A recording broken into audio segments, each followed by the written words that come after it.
ಬಯಸಿ ಅಂದ್ರೆ ಹೋಗಕ್ಕೆ ಸಾಧ್ಯ ಇಲ್ಲ. ಇನ್ನು ಈ ಮಹಾದೇವರುಗಳು ಹೇಳಿದ್ದು ಅಷ್ಟನ್ನೇ. ಶಂಕರಾಚಾರ್ಯರ ಅದ್ವೈತ ಹೇಳಿದ್ರು, ಅಹಂ ಬ್ರಹ್ಮಾಸ್ಮಿ, ನಾನ್ ಬೇರೆ ಅಲ್ಲ, ನೀನ್ ಬೇರೆ ಅಲ್ಲ, ನಿನ್ನಲ್ಲೇ ದೇವರಿದ್ದಾನೆ, ಅವರನ್ನು ಆರಾಧಿಸು ಅಂತ ಶಂಕರಾಚಾರ್ಯ ಸರಳವಾಗಿ ಹೇಳ್ಬಿಟ್ರು. ಅವ್ರ ತತ್ವ ನಮ್ಗೆ ಅರ್ಥ ಆಗಲ್ಲ ರೀ, ಬಹಳ ಕ್ಲಿಷ್ಟ. ಅದಕ್ಕೆ ನಾವು ತುಂಬಾ ತಪಸ್ ಮಾಡ್ಬೇಕು, ಆಳಕ್ಕೆ ಇಳಿಬೇಕು, ಮಾಡ್ಬೇಕು. ಎಲ್ಲೋ ಕೆಲವರು ಮಾತ್ರ ಅದನ್ನ ಅರ್ಥ ಮಾಡ್ಕೊಳ್ಳಿಕ್ ಸಾಧ್ಯ. ಆದ್ರೆ ಅವ್ರು ಬರೆದಂತಹ ನಾವು ಹೇಳ್ತೀವಲ್ಲ ದಿನ ಕನಕದಾರ ಸ್ತುತಿ ಹೇಳ್ತೀವಿ, ಕಲ್ಯಾಣ ವೃಷ್ಟಿ ಹೇಳ್ತೀವಿ, ಶಿವ ನಕ್ಷತ್ರ ಮಾಲಿಕಾ ಸ್ತೋತ್ರ, ನರಸಿಂಹ, ಎಲ್ಲಿ ಎಷ್ಟು ಅಭಿಯಾನಗಳೆಲ್ಲ ಆಗ್ತಾ ಇದೆ, ಅವೆಲ್ಲವನ್ನ ಹೇಳ್ತಾ ಹೋಗ್ತೀವಲ್ಲ, ಅದೆಲ್ಲವನ್ನ ನಾವು ಅರ್ಧ ಕುಡ್ದಾಗ ಅವರಷ್ಟು ಜ್ಞಾನ ಅಲ್ಲದೆ ಹೋದ್ರು ಅಲ್ಲಿ ಇರ್ಬೇಕು, ಅದನ್ನ ನೆನಿಬೇಕು ಅನ್ನುವಂತಹ ಮನಸ್ಸು ಸದಾ ನಮ್ಗೆ ಇರುತ್ತೆ. ಒಂದ್ ದಿವಸ ಕ್ಲಾಸ್ ತಪ್ಪಿಸ್ಕೊಂಡ್ರೆ, ಮೇಡಮ್ ಕ್ಲಾಸ್ ತಪ್ಪಿಸ್ಕೊಂಡ್ರೆ ತಪ್ಪಿಸ್ತಾ ಇರ್ತೀವಿ. ಅಯ್ಯೋ ಇವತ್ತು ಮೇಡಮ್ ಏನೋ ಪಾರಾಯಣ ಮಾಡಿಸ್ಬಿಟ್ರು, ನಮ್ಗೆ ಅದು ಮಿಸ್ ಆಯ್ತಲ್ಲ, ನಾವು ಬರ್ಲಿಲ್ವಲ್ಲ ಅಂತ ಪರದಾಡ್ತೀವಿ. ಯಾಕೆ? ಆ ಸನಾತನ ಧರ್ಮ ನಮ್ಮ ಹೃದಯದಲ್ಲಿ ಅಂತರ್ಗತವಾಗಿ ಅಡಗಿ ಹೋಗ್ಬಿಟ್ಟಿದೆ. ಇನ್ನು ಶಂಕರಾಚಾರ್ಯರಾದ್ಮೇಲೆ ಬಸವಣ್ಣವರು ಬಂದ್ರು, ಅವ್ರು ಏನು ಹೇಳಿಲ್ಲ, ಕಾಯಕವೇ ಕೈಲಾಸ ಅಷ್ಟೇ ಹೇಳಿದ್ರು. ಪೂಜೆ ಮಾಡು, ಪುನಸ್ಕಾರ ಮಾಡಿದ್ರ, ಕಳಬೇಡ, ಕೊಲಬೇಡ, ಹುಸಿಯ ನುಡಿಯಲು ಬೇಡ, ಮುಡಿಯಬೇಡ, ಅನ್ಯರಿಗೆ ಅಸಹ್ಯ ಪಡಬೇಡ, ತನ್ನ ಬಣ್ಣಿಸಬೇಡ, ಇದರ ಹಳಿಯಲು ಬೇಡ. ಇದೇ ಅಂತರಂಗ ಶುದ್ಧಿ ಇದೆ. ಇದನ್ನ ಪಾಲಿಸಕ್ಕೆ ಏನಪ್ಪ ಕಷ್ಟ ನಮಗೆ? ಇಷ್ಟರಿಂದ ನಮ್ಮ ಅಂತರಂಗ ಶುದ್ಧಿ ಆಗೋದಾದ್ರೆ ನಾವ್ಯಾಕೆ ಅವ್ರನ್ನ ಪಾಲಿಸಬಾರ್ದು? ನಾವ್ಯಾಕೆ ಅದನ್ನ ಮಕ್ಳಿಗೆ ಹೇಳ್ಕೊಡ್ಬಾರ್ದು? ನಿಮ್ ಕತೆ ಗೊತ್ತು, ಯಾರೋ ಒಬ್ಬ ಶಿಕ್ಷೆ ಕೊಟ್ಟಾಗ ಒಂದ್ ಮಗುಗೆ, ಆ ಮಗು ಹೇಳುತ್ತೆ ನ್ಯಾಯಾಧೀಶರಿಗೆ, ನನಗ್ ಶಿಕ್ಷೆ ಕೊಡ್ಬೇಡಿ ಕದ್ದದ್ದಕ್ಕೆ, ನಮ್ಮ ಅಮ್ಮನ ಶಿಕ್ಷೆ ಕೊಡಿ. ಯಾಕೆ? ಆ ಮೊದಲ ಸತಿ ಕದ್ದಾಗ ಅವ್ರ ಅಮ್ಮ ಇದು ತಪ್ಪು ಅಂತ ಹೇಳಿದ್ರೆ ಬಹುಶಃ ಆ ಮಗು ಕದೀತಾ ಇರ್ಲಿಲ್ಲ. ಹಾಗಾಗಿ ತಾಯಿ ಇವೆಲ್ಲದಕ್ಕೂ ಗುರುವಾಗ್ತಾಳೆ. ಅದರಿಂದ ಮದರ್ಸ್ ಡೇ ಅನ್ನತ್ತೆ ನಾವು ಸ್ಪೆಷಲ್ ಆಗಿ ಆಚರಣೆ ಮಾಡೋದು ಬೇಕಿಲ್ಲ. ಹಿಂದೆ ಎದ್ದ ತಕ್ಷಣ ಹೊರಗಡೆ ಹೋಗುವಾಗ ಎಲ್ಲರೂ ಮನೆಯಲ್ಲಿ ಅಮ್ಮನ್ಗೆ ಎಲ್ಲ ನಮಸ್ಕಾರ ಮಾಡಿ ಆಮೇಲೆ ಗುರುಗಾರ ನಮಸ್ಕಾರ ಮಾಡಿ ಹೋಗ್ತಾ ಇದ್ರು. ಅತಿಥಿ ಬಂದಾಗ ನಮಸ್ಕಾರ ಮಾಡ್ತಿದ್ರು. ಆ ಪದ್ಧತಿ ಸ್ವಲ್ಪ ಹೋಗಿರ್ಬೋದು, ಆದ್ರೆ ಯಾರಿಗೂ ಮಾತೃ ನಿಂದನೆ ಮಾಡುವಷ್ಟು, ಮಾತೃವನ್ನ ಕಡೆಗಣಿಸುವಷ್ಟು ನೀಚತನ ಇನ್ನು ಸಂಪೂರ್ಣವಾಗಿ ಬಂದಿಲ್ಲ. ಇಲ್ಲ ಅಂತ ಹೇಳಲ್ಲ, ಇದೆ. ಯಾಕಂದ್ರೆ ವೃದ್ಧಾಶ್ರಮಗಳು, ಅನಾಥಾಶ್ರಮಗಳು ಯಾವ್ದೋ ಬಂದಿದೆ ಅಂದ್ರೆ ಅಲ್ಲಿ ಇಲ್ಲಿ ಎಲ್ಲ ಸಂಸ್ಕೃತಿ ಸ್ವಲ್ಪ ಹೋಗಿದೆ ಅಂತ. ಆದ್ರೆ ನನ್ಗನ್ಸೋ ಮಟ್ಟಿಗೆ ಇವಾಗ ಮತ್ತೆ ಅವೇರ್ನೆಸ್ ಬಂದಿದೆ. ಎಲ್ಲರೂ ಮತ್ತೆ ಅವರ ತಾಯಿ ತಂದೆಗಳನ್ನ ನೋಡಿಕೊಳ್ಳುವಂತಹ ಒಂದು ಉದಾತ್ತ ಮನೋಭಾವವನ್ನು ಇಟ್ಕೊಂಡು ಇದು ಮದರ್ಸ್. ಇನ್ನು ಶಿವಕುಮಾರ ಸ್ವಾಮೀಜಿಯವರು ನಡೆದಾಡುವ ದೇವರು ಅಂತಾನೆ ನಾವು ಹೇಳ್ತೀವಿ. ಅವ್ರು ಮಾಡಿರುವಂತಹ ದಾಸೋಹ ಬಹುಶಃ ಯಾರು ಮಾಡಿರ್ಲಿಲ್ಲ. ತಮ್ಮ ಇಡೀ ಜೀವನವನ್ನು ದಾಸೋಹಕ್ಕೆ ಕಳೆದು ಅಕ್ಷರ ದಾಸೋಹ, ಅನ್ನ ದಾಸೋಹ ಎಲ್ಲ ಬಂದಿದ್ದವರಿಂದ. ಇನ್ನು ಬುದ್ಧ ಬೇರೆ ಏನು ಹೇಳಿಲ್ಲಪ್ಪ, ಆಸೆಯಿಂದ ಬಿಡಿ, ದುರಾಸೆಯನ್ನ ಬಿಡಿ. ಇದಕ್ಕಷ್ಟೇ, ಏನೋ ಸಿಕ್ಲಿಲ್ಲ ಅಂತ ಕೊರಗಿ ನರಳು ಇರೋದನ್ನ ಕಳ್ಕೊಂಡು ದುಃಖ ಪಡೋದನ್ನ ಇದ್ಯಾಕೆ ಬೇಕು? ಇಷ್ಟು ಸರಳವಾದದ್ದು. ಅವ್ರು ತುಂಬಾ ಏನಾದ್ರು ಹೇಳಿರ್ಬೋದು, ಅದು ನಮ್ಗೆ ಅರ್ಥ ಆಗದೆ ಇರ್ಬೋದು. ನಮ್ಮನ್ನ ಬೌದ್ಧ ಗಯಾಗ ಹೋದಾಗ ಅವ್ರು ತಪಸ್ ಮಾಡಿದಂತಹ ಜಾಗ ನೋಡಿದಾಗ ನಂಗೆ ಅಂತ ಅನಿಸ್ತು, ಎಷ್ಟು ಗೋಧಿ ವೃಕ್ಷದ ಕೆಳಗೆ ಕೂತ್ಕೊಂಡು ಅವ್ರು ಪಡೆದಂತ ಜ್ಞಾನವನ್ನ ಎಷ್ಟು ಸರಳವಾಗಿ ಹೇಳ್ಬಿಟ್ರು ನಮ್ಗೆ. ಎಷ್ಟು ಸರಳ. ಆಸೆಯೇ ದುಃಖಕ್ಕೆ ಮೂಲ, ಆಸೆಯನ್ನು ಬಿಟ್ಟು. ಇನ್ ಮಹಾವೀರರು ಹೇಳಿದ್ದಾದ್ರೂ ಏನು? ಅಹಿಂಸೆಯೇ ಪರಮಾಧರ್ಮ. ಇದೇನಪ್ಪ ಕಷ್ಟ? ಯಾರಿಗೂ ಹಿಂಸೆಯನ್ನ ಕೊಡ್ಬೇಡ. ಅದು ಪ್ರಾಣಿ ಆಗಿರ್ಬೋದು, ಮನುಷ್ಯನಾಗಿರ್ಬೋದು, ದೈಹಿಕವಾಗಿಯೋ ಮಾನಸಿಕವಾಗಿಯೋ ಕೊಡಬೇಡ. ಇಷ್ಟು ಸರಳವಾದಂತಹ ಧರ್ಮವನ್ನ ಪಾಲಿಸ್ಬಿಟ್ರೆ ನಮ್ಮ ಸನಾತನ ಧರ್ಮ ಉಳಿಯುತ್ತೆ. ಇವರೆಲ್ಲ ಬಂದಿರ್ಬೋದು. ನಮ್ಮ ಸನಾತನದಲ್ಲಿ ಸ್ವಲ್ಪ ಯಜ್ಞ, ಯಾಗಾದಿ, ಪೂಜೆ, ಬಲಿ ಇವೆಲ್ಲ ಜಾಸ್ತಿ ಆದಾಗ ಈ ಬೌದ್ಧ ಧರ್ಮ, ಜೈನ ಧರ್ಮ ಎಲ್ಲ ಪ್ರಚಾರಕ್ಕೆ ಬಂತು. ಆದ್ರೆ ಅದು ಯಾವುದು ನಮ್ಮ ದೇಶದಲ್ಲಿ ಗಟ್ಟಿಯಾಗಿ ಉಳಿದಿಲ್ಲ. ಹಿಂದೂ ಧರ್ಮನೇ ಉಳಿದಿರೋದು. ಅವೆಲ್ಲ ಚೀನಾ, ಜಪಾನ್ ಆ ಕಡೆ ಎಲ್ಲ ಉಳ್ಕೊಂಡಿದೆ ನೋಡಿ. ನಮ್ಮ ಧರ್ಮ ಅಲ್ಲಾಡ್ಸಕ್ ಆಗಿಲ್ಲ. ಆದ್ರಿಂದ ಈ ಸನಾತನ ಧರ್ಮವನ್ನ ಪಾಲಿಸುವುದು ನಮ್ಮ ಅಮ್ಮನ ದಿನ ಕೈಯಲ್ಲಿದೆ ಅಂತ ನಾನಾದ್ರೂ ಅನ್ಕೊಂಡಿದ್ದೀನಿ. ನೀವಾಗ್ಲಿ ನಾವಾಗ್ಲಿ ಚಿಕ್ಕ ವಯಸ್ಸಿನಿಂದ ಮಕ್ಕಳಿಗೆ ಸ್ವಲ್ಪ ಸಂಸ್ಕಾರವನ್ನ ಕೊಟ್ರೆ, ಅಥವಾ ನಮ್ಗೆ ಇಲ್ಲದೆ ಹೋದ್ರೆ, ಅಥವಾ ನಾವು ಯಾವುದೋ ಕಾರಣದಿಂದ ಅದನ್ನು ಕಲಿದೆ ಹೋದ್ರೆ, ಇಂತಹ ಮೇಡಮ್ ಸಿಕ್ಕಿದ್ದಾರೆ, ಇಂತಹ ಸದ್ಗುರುಗಳೆಲ್ಲ ಸಿಕ್ಕಿದ್ದಾರೆ ನಮ್ಗೆ, ಇವರ ಸಾನ್ನಿಧ್ಯದಲ್ಲಿ ಇದ್ರೆ ಸಾಕು, ಬಹುಶಃ ನಮ್ಗೆ ಅದೆಲ್ಲವನ್ನ ಸಿಕ್ಕತ್ತೆ. ಜಾಸ್ತಿ ಆಗದೆ ಆದ್ರು ಸ್ವಲ್ಪನಾದ್ರೂ ನಮ್ಮ ಮಕ್ಕಳಿಗೆ ನಾವು ಕೊಟ್ಟು ಈ ಸನಾತನ ಧರ್ಮವನ್ನು ಉಳಿಸ್ಬೋದು ಅಂತ ಇವತ್ತು ಇದೆಲ್ಲಕ್ಕಿಂತ ವಿಶೇಷವಾಗಿ ಇವತ್ತು ನಾವು ವಂದೇ ಮಾತರಂ ಅಭಿಯಾನದ ಒಂದು ಭಾಗವನ್ನು ಇಟ್ಕೊಂಡಿದ್ದೀವಿ ನೋಡಿ. 1850ರಲ್ಲಿ ಬರೆದಂತಹ ಗೀತೆ ಇನ್ನೂ ನಾವು ಯಾರೋ ಬ್ರಿಟಿಷ್ ದೊರೆ ಬಂದಂತಹ ಅವನನ್ನ ಹೊಗಳಿ ಬರೆದಂತಹ ರವೀಂದ್ರನಾಥ ಟ್ಯಾಗೋರ್ ಅವರ ಜನಗಣಮನ ಹೇಳ್ತಾ ಇದೀವಿ. ಅದು ನಮ್ಮ ದೇಶವನ್ನು ಹೊಗಳುವಂತಹ ಗೀತೆ ಅಲ್ಲ, ಇಂತಹ ದೇಶಕ್ಕೆ ಬರುತ್ತಿರುವಂತಹ ಆ ಬ್ರಿಟಿಷ್ ಅಧಿಕಾರಿಯನ್ನ ಹೊಗಳುವಂತಹ ಗೀತೆ. ಇದನ್ನು ಹೋಗ್ಲಾಡಿಸ್ಬೇಕು ಅಂತ ಎಷ್ಟು ವರ್ಷದಿಂದ RSS ಅಂತಹ ಸಂಘದವರು ಪ್ರಯತ್ನ ಪಡ್ತಾ ಇದ್ದಾರೆ, ಹೋಗ್ಸಕ್ಕೆ ಆಗಿಲ್ಲ. ಈಗ ನಮಗೆ ದೈವ ಸ್ವರೂಪವಾದಂತಹ ಮೋದಿಜಿಯವರಿಂದ ಏನಾದ್ರೂ ಬಹುಶಃ ಆ ಗೀತೆ ಹೋಗಿ ಈ ಗೀತೆ ನಮ್ಮ ರಾಷ್ಟ್ರಗೀತೆ ಆಗ್ಬೋದು ಅನ್ನೋ ಆಸೆ. ನಾನು ಮೊನ್ನೆ ಕಾಶಿ ಅಯೋಧ್ಯೆಗೆ ಹೋಗಿದ್ದೆ. ನಾ ಕಾಶಿ ಭಗವಂತನ ಮೊದಲೇ ನೋಡಿದ್ದೆ, ಆದ್ರೆ ಕಾಶಿ ಇವಾಗ ಹೇಗಿದೆ ಅದು ನನ್ನ ಕುತೂಹಲದ ಭಾಗವಾಗಿತ್ತು. ಮೋದಿ ಅವರು ಕಾಶಿನ ಏನ್ ಮಾಡಿದ್ದಾರೆ ಇದು ನಿಜವಾಗ್ಲೂ ನಂಗೆ ತುಂಬಾ ಕ್ಯೂರಿಯಾಸಿಟಿ ಇತ್ತು. ಯಾಕಂದ್ರೆ ನಾ ಹೋದ ಕಾಶಿಯಲ್ಲಿ ಸೀರೆಯನ್ನ ಮೇಲಕ್ಕೆತ್ಕೊಂಡು ಕೊಚ್ಚೆಯಲ್ಲಿ ನಡ್ಕೊಂಡು ಹೋಗಿ ಆ ಈಶ್ವರನ ಆ ಭಗವಂತನ ದರ್ಶನ ಮಾಡ್ಕೊಂಡು ಬರ್ಬೇಕಾಗಿತ್ತು. ಇವತ್ತು ಕಾಶಿಯ ಪ್ರಿಮಿಸಸ್ ಅನ್ನ ಕಾಂಪ್ಲೆಕ್ಸ್ ಅನ್ನ ನಿಜವಾಗ್ಲೂ ಮೋದಿನವರು ಎಷ್ಟು ಚೆನ್ನಾಗಿ ಮಾಡಿದ್ದಾರೆ ಅಂದ್ರೆ, ಪುಣ್ಯಕ್ಕೆ ನಾವು ಹೋದಾಗ ಕಾಶಿನಲ್ಲಿ ಜೋರ್ ಮಳೆ, ಆ ಮಳೆಯಲ್ಲಿ ಆ ದೇವಸ್ಥಾನದ ವೈಭವ ನಾವು ನಿಜವಾಗ್ಲೂ ಮರೆಯಕ್ಕೆ ಸಾಧ್ಯ ಇಲ್ಲ. ಅಷ್ಟು ಚೆನ್ನಾಗಿ ಅಭಿವೃದ್ಧಿ ಮಾಡಿದ್ದಾರೆ. ಇಷ್ಟು ವರ್ಷ ಬೇಕಾಯ್ತು ನಮ್ಮ ಕಾಶಿ ಅಭಿವೃದ್ಧಿ ಹೊಂದಕ್ಕೆ. ಅಹಲ್ಯಾಬಾಯಿ ಹೋಳ್ಕರ್ ಆದ್ಮೇಲೆ ಗೋಪುರ ಕಟ್ಟಿ ದೇವಸ್ಥಾನ ಉದ್ಧಾರ ಆದ್ಮೇಲೆ ಆ ಕಾಂಪ್ಲೆಕ್ಸ್, ಅಯೋಧ್ಯೆಯ ಕಾಂಪ್ಲೆಕ್ಸ್ ನೋಡಿದಾಗ ನಿಜವಾಗ್ಲೂ ಮೈ ರೋಮಾಂಚನ ಆಗುತ್ತೆ.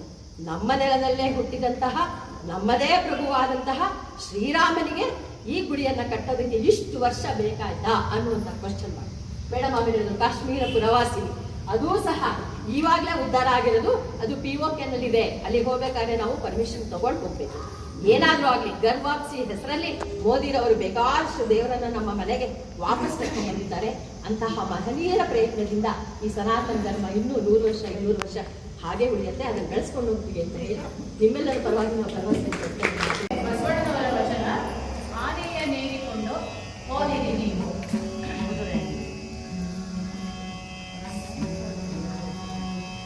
ಸರಿ ಗ ಪದ ಪದ ಪದ ಪಗರಿ ಸ, ಸರಿ ಗ ಪದ ಪದ ಪದ ಪಗರಿ ಸ, ರಿ ಸ ದ ಪದ ಪದ ಪದ ಪಗರಿ ಸ, ರಿ ಸ ದ ಪದ ಪದ ಪದ ಪಗರಿ ಸ. ಆನೆಯ ನೇರಿಕೊಂಡು ಹೋದಿರಿ ನೀವು, ಆನೆಯ ನೇರಿಕೊಂಡು ಹೋದಿರಿ ನೀವು, ಕುದುರೆಯ ನೇರಿಕೊಂಡು ಹೋದಿರಿ ನೀವು.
ದಿನೋತ್ಸವ ಆಚರಣೆ ಮಾಡೋಕ್ಕೆ ನಾವು ನಿರ್ಧಾರ ಮಾಡಿರೋದು.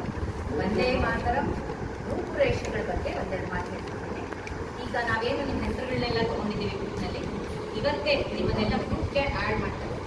ನೀವೆಲ್ಲ ಗ್ರೂಪ್ಗೆ ಆ್ಯಡ್ ಮಾಡಿದಾಗ ಮೆಸೇಜ್ ಸರ್ಕ್ಯುಲೇಟ್ ಆಗಿರೋದನ್ನ ಗಮನಿಸ್ತಾ ಹೋಗಿ.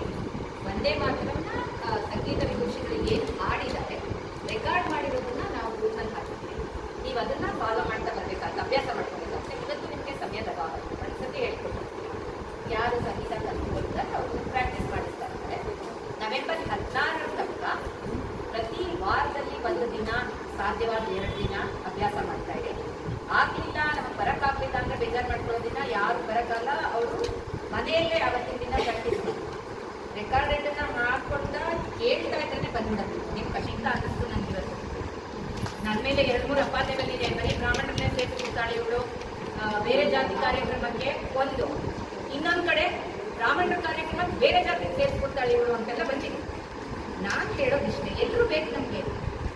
ನಮ್ಮ ಬ್ರಾಹ್ಮಣರಿಗೊಂದು ಬಸ್ಸು, ಬೇರೆ ಜಾತಿಯವ್ರಿಗೊಂದು ಬಸ್ ಅಂತ ಮಾಡೋಕ್ಕಾಗುತ್ತೆ ಸರ್ಕಾರ? ಎಲ್ಲರೂ ಒಟ್ಟಿಗೆ ಸೇರಿದ್ರೆ ಭಾರತ ಮಾತೆಗೆ ನಮ್ಮ ಜಾತಿ ಬೇಡ, ಜಾತಿ ಬೇಡ. ಎಲ್ರಿಗೂ ಕಷ್ಟ ಅಂದಾಗ ನಮಗೆ ಕಡೆನಲ್ಲಿ ಹಾಸ್ಪಿಟ್ಲಲ್ಲಿ ನೀರು ಬಿಡೋದು ಯಾವ ಜಾತಿನೋ ಅದು ನಮ್ಗೆ ಗೊತ್ತಿಲ್ಲ. ಕಷ್ಟ ಅಂದಾಗ ಪಕ್ಕದ ಮನೆಯಲ್ಲಿ ಯಾರು ಇರ್ತಾರೋ ಅವರೇ ಕಷ್ಟ ಬರೋದು. ಮಕ್ಕಳು, ಮರಿ, ಅಳಿಯ, ಸೊಸೆ, ಮಗ ಎಲ್ಲ ಕೂದಲಿರ್ತಾರೆ. ಅವ್ರು ಬರೋ ತನಕ ನಮ್ಗೆ ಏನಾಗಿರುತ್ತೋ ಪಕ್ಕದ ಮನೆಯವ್ರು ಸೇರಿಸ್ಬೇಕು. ಆದ್ರಿಂದ ಒಂದೇ ಮಾತ್ರ ಹೇಳೋದು ಅದನ್ನೇ. ವಂದೇ ಮಾತರಂ, ವಂದೇ ಮಾತರಂ, ಸುಜಲಾಂ ಸುಫಲಾಂ ಮಲಯಜ ಶೀತಲಾಂ ಸಸ್ಯ ಶ್ಯಾಮಲಾಂ ಮಾತರಂ, ವಂದೇ ಮಾತರಂ, ಶುಭ್ರಜ್ಯೋತ್ಸ್ನಾ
ನಮೋ ಹರಿಹಂತಾಯ ನಮೋ ಸಿದ್ಧಾಯ ನಮೋ ಆಹಿರ್ಯಾಯ ನಮೋ ಉಪಜ್ಯಾಯ ನಮೋ ಲೋಯೇ ಸೌವಸಾಮು.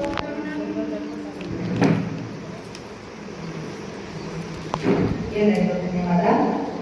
ಈಗ ಸ್ವಾಮಿಯವರು ಜಗಜ್ಯೋತಿ ಬಸವಣ್ಣನವರನ್ನು ಕುರಿತು ಒಂದು ಕವನ ವಾಚನವನ್ನು ಮಾಡಲಿದ್ದಾರೆ. ಎಲ್ಲರಿಗೂ ಬೆಳಗಿನ ಶುಭೋದಯಗಳು. ಇವತ್ತು ಬಸವಣ್ಣನ ಜಯಂತಿಯನ್ನು ಆಚರಿಸುತ್ತಿದ್ದೇವೆ. ಅದರ ಪ್ರಯುಕ್ತ ಒಂದು ಕವನ. ನಾವು ವಚನಗಳನ್ನ ಹೇಳಿದ್ರೆ ಹಾಡಿದ್ರು ಸಾಲು, ನಾವು ಪಾಲಿಸಬೇಕು ಅಂತ ಅನ್ನೋದೇ ಒಂದು ಆಶಯ. ಅದ್ರ ಬಗ್ಗೆನೇ ಒಂದು ಕವನ ನೋಡ್ತೀವಿ. ಜಗಜ್ಯೋತಿ ಬಸವಣ್ಣ ಬೆಳಗಿದನು ಜಗವಣ್ಣ, ಸರ್ವರಳು ಸಮಭಾವ ಸಮ ಸಿದ್ಧಾಂತ, ಕರ್ಮ ಸಿದ್ಧಾಂತವ ಕಾಯಕ ಸಿದ್ಧಾಂತವಾಗಿಸಿದ, ದಾನ ಸಂಸ್ಕೃತಿಯ ದಾಸೋಹ ಸಂಸ್ಕೃತಿಯಾಗಿಸಿದ, ಬೆಳಕಿನ ದಾರಿ ತೋರಿದ ಜಗದ್ಗುರು ಬಸವಣ್ಣ. ನಾವು ಆಚರಿಸುತ್ತೇವೆ ಬಸವಣ್ಣನ ಜಯಂತಿ. ನಿತ್ಯ ಹುಸಿ ನುಡಿಯೇ ಕ್ರಾಂತಿ. ನಾವು ಜಾತಿಗೊಂದು ಮಠ ಪೀಠ ಮಾಡಿ ಮಾಡುತ್ತೇವೆ ಪಾಠ. ಮನಸ್ಸಿನ ನಿಗ್ರಹಕ್ಕೆ ಮನುಕುಲದ ಒಳಿತಿಗೆ ನೆಡೆ ನುಡಿ ವಚನ ಪರಿಪಾಲನೆಯಲ್ಲಿ ಶಾಂತಿ ಪ್ರೀತಿ ದಯೆ ಇಲ್ಲದ ಮೇಲೆ ಕೊನೆಯುವುದೇನಯ್ಯ ಕೊರಡು. ವಿಶ್ವ ಶಾಂತಿಯ ಪಣತೊಟ್ಟ ಸುಜ್ಞಾನಿ, ವಿಶ್ವ ನಾಯಕ ದಾರ್ಶನಿಕ ನಾಯಕ, ವಿಶ್ವಗುರು ಜಗದ್ಗುರು ಬಸವಣ್ಣನಿಗೆ ಶರಣಾರ್ಥಿ. ನಾವು ನಮ್ಮ ನೆರೆ ನುಡಿಯಲ್ಲಿ ವಚನಗಳನ್ನು ಪರಿಪಾಲಿಸಬೇಕು ಅನ್ನೋದೇ ನನ್ನ ಒಂದು ಆಸೆ. ಶ್ರೀಮತಿ ದೇವಸ್ವಾಮಿ ಅವರು ಬಹಳ ಸೊಗಸಾಗಿ ಕವನ ವಾಚನ ಮಾಡಿದ್ದಾರೆ. ಜಗದ್ಗುರು ಬಸವೇಶ್ವರರ ಬಗ್ಗೆ ಅವರ ಜೀವನ ಚರಿತ್ರೆಯೇ ಅದರಲ್ಲಿ ಅಡಕವಾಗಿದೆ. ಅವರಿಗೆ ಧನ್ಯವಾದಗಳನ್ನು ಅರ್ಪಿಸ್ತಾ ಇದ್ದೇನೆ.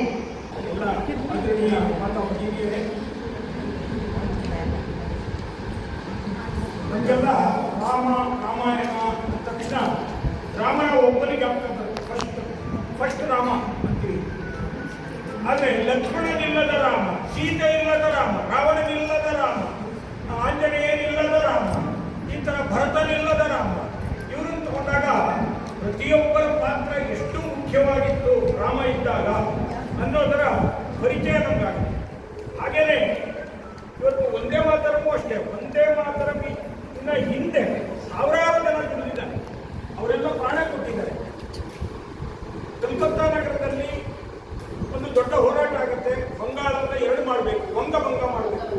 ಆ ವಂಗಭಂಗ ಚಳುವಳಿಯಲ್ಲಿ 1905ರಲ್ಲಿ ಆ ವಂಗಭಂಗ ಚಳುವಳಿ ಆಗತ್ತೆ. ಅದರ ರೂವಾರಿ ನೀನಾಗಬೇಕು ಅಂತೇಳಿ ಭಗಿನಿ ನಿವೇದಿತನಿಗೆ ವಿವೇಕಾನಂದ ಸಾಯುವಾಗ ಹೇಳ್ತಾರೆ. ಜುಲೈ ಹಿಂದಿನ 2 ದಿವಸಗಳ ಹಿಂದೆ ಭಗಿನಿ ನಿವೇದಿತ ವಿವೇಕಾನಂದ ನೋಡಕ್ಕೆ ಬಂದಿರ್ತಾರೆ.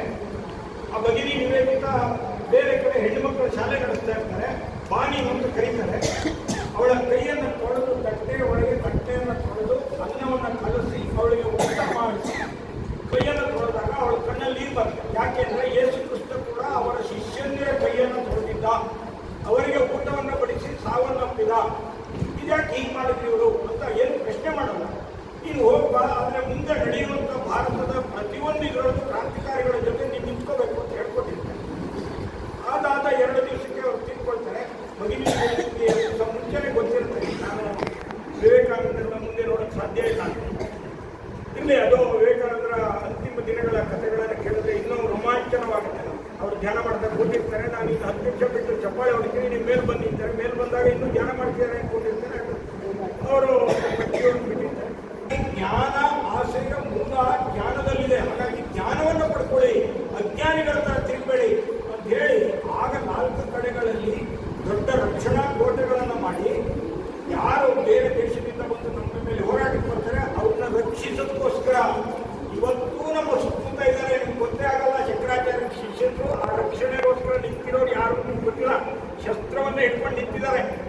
ಪ್ರಯಾಗರಾಜ್ನಲ್ಲಿ ಮೊದಲು 4:15 ಬಂದು ಸ್ನಾನ ಮಾಡೋರು ಯಾರು? ಬೂದಿ ಬಳ್ಕೊಂಡು ಬರೋರು ಯಾರು? ನಾಗಾ ಸಾಧುಗಳು. ಆ ಎಲ್ಲ ನಾಗಾ ಸಾಧುಗಳನ್ನು ತಯಾರು ಮಾಡಿದವರು ಶಂಕರಾಚಾರ್ಯರು. ಅವರು ಈಗ 8-10 ವರ್ಷಗಳ ಹಿಂದೆ ನಾಗಾ ಸಾಧುಗಳು ಬರ್ತಾ ಇದ್ದಾಗ ಮಿಲಿಟರಿನವ್ರಿಗೆ ಹೇಳಿದ್ರು, ಗುಂಡಿ ಹೊಡೆದ್ಬಿಡಿ, ಯಾರು ಬೇಕೋ ಮೊದಲು ಸ್ನಾನ ಮಾಡಲಿ ಬೇರೆ ಜನ ಅಂತ ಹೇಳಿದ್ರು. ಆದರೆ ನಾಗಾ ಸಾಧುಗಳು ಆರಾಮಾಗಿ ಭಜನೆ ಮಾಡ್ಕೊಂಡು ಬಂದರು, ಸೀದಾ ಹೋಗ್ಬಿಟ್ಟು ನೀರೊಳಗೆ ಮುಳುಗಿದ್ರು, ವಾಪಸ್ ಬಂದರು, ಎಲ್ಲ ಫೋಟೋ ತೆಕ್ಕೊಂಡ್ರು, ಗುಂಡಿಟ್ಟು ಹೊಡೆದ್ರು. ಅವ್ರು ಪಾಡ್ದವ್ರು ಹೋಗ್ತಾನೆ ಇದ್ರು. ಆಮೇಲೆ ಫೋಟೋ ತೆಗೆದವ್ರು ನೋಡ್ಕೊಂಡ್ರು, ಗುಂಡಿಟ್ಟು ಹೊಡೆದ್ವಲ್ಲ ಅಂತ, ಫೋಟೋನೇ ಬಂದಿಲ್ಲ ಅಲ್ಲಿ. ಇದು ಆಶ್ಚರ್ಯಕರವಾದಂಥ ಸಂಗತಿ ಅಂದರೆ ಹೇಗೆ ಮಡಿ ಮಾಡಬೇಕು. ಮಡಿ ಇದು ಬೇರೆ ಸಬ್ಜೆಕ್ಟ್ ಆಗ್ಬಿಡುತ್ತೆ. ಮಡಿ ಅನ್ನೋದೇ ಬೇರೆ ಸಬ್ಜೆಕ್ಟ್ ಇರಲಿ. ಮಡಿ ಯಾಕೆ ಇರಬೇಕು ಅನ್ನೋದಕ್ಕೆ ನಾನು ಹೇಳ್ತಾ ಇದ್ದೆ. ಶಂಕರಾಚಾರ್ಯರು ಹೇಳಿರೋ ಮಡಿ ಯಾವುದು ಅಂತ ಅದನ್ನ ಹೇಳಬೇಕಾಗ್ತದೆ. ಇಲ್ಲಿ ರಾಮಾನುಜಾಚಾರ್ಯರ ಬಗ್ಗೆ ಹೇಳಿದ್ರು. ಇವತ್ತಿಗೂ ಅವರ ಶವವನ್ನು ಶ್ರೀರಂಗದಲ್ಲಿ ಇದ್ದಾರೆ ಅಂದರೆ ನಾಳೆ ಇಲ್ಲಿ ಒಂದೇ ಮಾತ್ರ ನನಗೆ ಹೇಳಿ ನೋಡಿ, 1 ಕೋಟಿ ಕಟ್ಟ ಗಾಯನ ಆಗಬೇಕು. 1 ಕೋಟಿ ಜನ ನೀವು ಇಲ್ಲೇ ಬಂದು ಹೀಗೆ ಹೇಳಿ, ನೀವು ಅಲ್ಲಿ ಹೋಗಬೇಕಾಗಿಲ್ಲ, ನಾವು ಕರೆದಿದ್ದಾಗ ನೀವು ಬರಬೇಡಿ ಯಾರು ಹೇಳ್ತಾ ಇದ್ವಿ. ಇಲ್ಲೇ ನಿಮ್ಮ ಮನೆಯವರು, ಮಕ್ಕಳು, ನಾಯಿ, ದೊಡ್ಡವರು, ಸ್ಕೂಲ್ ಮಕ್ಕಳು ಎಲ್ಲರೂ ಒಟ್ಟೊಟ್ಟು ಒಂದೇ ಸಮಯದಲ್ಲಿ ನವೆಂಬರ್ 16 ಫಿಕ್ಸ್ ಆಗಿದೆ. ಎಲ್ಲ ಸ್ವಾಮೀಜಿಗಳನ್ನು ಮಾತಾಡ್ತೀವಿ, ಖಂಡಿತ ಮಾಡಿದ್ರು ತುಂಬ ಒಳ್ಳೆಯದು ಅಂತ ಹೇಳಿ ಎಲ್ಲ ಒಪ್ಕೊಂಡಿದ್ದಾರೆ.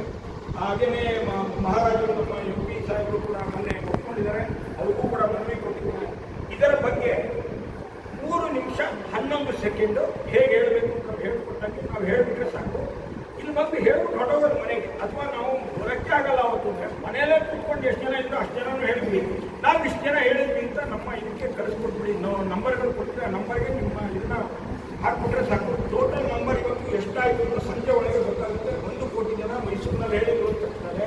ಇಡೀ ಪ್ರಪಂಚ ನಡೆಯುತ್ತೆ, ಭಾರತ ಅಲ್ಲ, ಇಡೀ ಪ್ರಪಂಚ ನಡೆಯುತ್ತೆ. ಯಾಕೆಂದರೆ ನಾವು ಒಂದು ಬೇರೆ ಕಾರಣಗಳಿಗೋಸ್ಕರ ಇದನ್ನು ಮಾಡ್ತಾ ಇದ್ದೀವಿ. ಕರ್ನಾಟಕದಲ್ಲೇ ಸಮೃದ್ಧ ಭಾರತವನ್ನೇ ಕರ್ನಾಟಕದಲ್ಲಿ ಕಾಣಬ ಅಂತ ಕರೀಬೇಕು ಬೇರೆ ಜನನ ಅನ್ನೋಂಥ ಒಂದು ದೃಷ್ಟಿ ಇಟ್ಕೊಂಡು ಮೈಸೂರನ್ನು ಉಳಿಸಬೇಕು ಅನ್ನೋಂಥ ಒಂದೇ ಒಂದು ಕಾರಣದಿಂದ ಇವತ್ತು ಮೈಸೂರು ಹೇಗೆ ಹಾಳಾಗ್ತಾ ಇದೆ ನಿಮಗೆಲ್ಲ ಗೊತ್ತಿದೆ. ಹಾಗಾಗಿ ಇನ್ನು ಕೇವಲ 10 ವರ್ಷದಲ್ಲಿ ಈ ಮೈಸೂರನ್ನು ನೀವು ನೋಡೋಕ್ಕೆ ಸಾಧ್ಯ ಇಲ್ಲ. ಈ ಪರಂಪರೆ, ಈ ಸಂಸ್ಕೃತಿ ಯಾವುದನ್ನೂ ನೋಡೋಕ್ಕೆ ಸಾಧ್ಯ ಇಲ್ಲ. ಅದು ಹಾಳಾಗಬಾರ್ದು ಅಂದರೆ ನಾವು ಇವತ್ತು ಒಗ್ಗಟ್ಟಾಗಿ ಒಂದೇ ಮಾತನ್ನು ಹೇಳೋಣ.